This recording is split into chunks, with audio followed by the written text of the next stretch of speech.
ગોઠવી છે સ્થાનિક સ્વરાજની ચૂંટણીની. સ્થાનિક સ્વરાજની ચૂંટણીનો એ ઉત્સાહ અથવા તો કહો કે એ પ્રચાર બધું જ ચરમ ઉપર ચાલી રહ્યું છે. બસ હવે ગણતરીના દિવસો બાકી રહ્યા છે કે જ્યારે મતદાન થવાનું છે અને ત્યારે હવે ફરી એકવાર એક વિવાદ સામે આવ્યો છે જૂનાગઢની માંગરોળ નગરપાલિકાની ચૂંટણીમાં, જે આમ આદમી પાર્ટીના ગંભીર આરોપો સામે આવ્યા છે. એમનું કહેવું છે કે ભારતીય જનતા પાર્ટીનો અહીંયા કોઈ ઉમેદવાર જ નથી. અહીંયા જે ઉમેદવાર છે ભારતીય જનતા પાર્ટીના એ તો ડમી ઉમેદવાર છે. ચૂંટણી પ્રભારી પિયુષ પરમાર આપના એમણે દાવો કર્યો છે. સામે ભારતીય જનતા પાર્ટીએ પણ વળતો પ્રહાર કર્યો છે કે આમ આદમી પાર્ટી અને કોંગ્રેસ હાર ભાળી ગઈ છે, એટલા માટે આવો બફાટ કરી રહ્યા છે.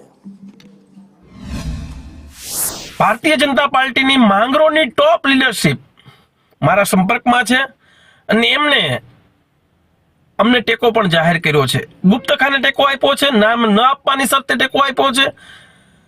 સંપર્કમાં હોવાના રીઝન અને એક ઉદાહરણ પણ આપને આપવા માંગુ છું, જે એ લોકોએ સાથે વાત થઈ તે પછી.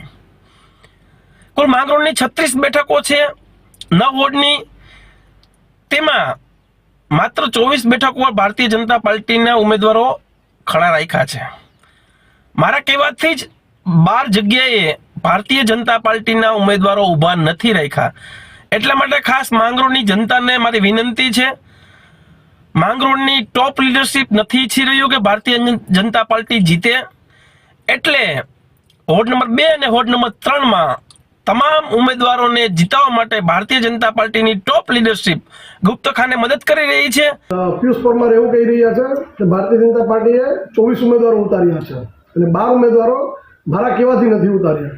તો પિયુષ પરમારે ખરેખર જો ચૂંટણી લડતા હોય એક આગેવાન તરીકે તો એણે ગત ચૂંટણીના આંકડાનો અભ્યાસ કરી લેવો જોઈએ કે ગત ચૂંટણીમાં પણ ભારતીય જનતા પાર્ટીએ વોર્ડ નંબર 2, 3, 5, 7, 8 અને 9માં 24 ઉમેદવારો જ લડાવ્યા હતા. એટલે આ વખતે પણ અમારે 24 ઉમેદવારો જ લડે છે. એમાં અમારું વોર્ડ નંબર 5 બિનહરીફ છે. અત્યારે અમે વોર્ડ નંબર 2, 3, 7, 8, 9માં અમારી ચૂંટણી છે. હવે ખાસ કરીને કહી દઉં કે એવું કહે છે કે ભારતીય જનતા પાર્ટીના ઉમેદવારો અમારા લાઇઝનિંગમાં છે. તો ખાસ કરીને કહી દઉં કે ભારતીય જનતા પાર્ટીના ઉમેદવારો ભારતીય જનતા પાર્ટી માટે નિષ્ઠાપૂર્વક છે અને ખડે પગે ઊભા રહ્યા છે અને રહેવાના છે. એટલે આવી રીતે ખોટી અફવાઓને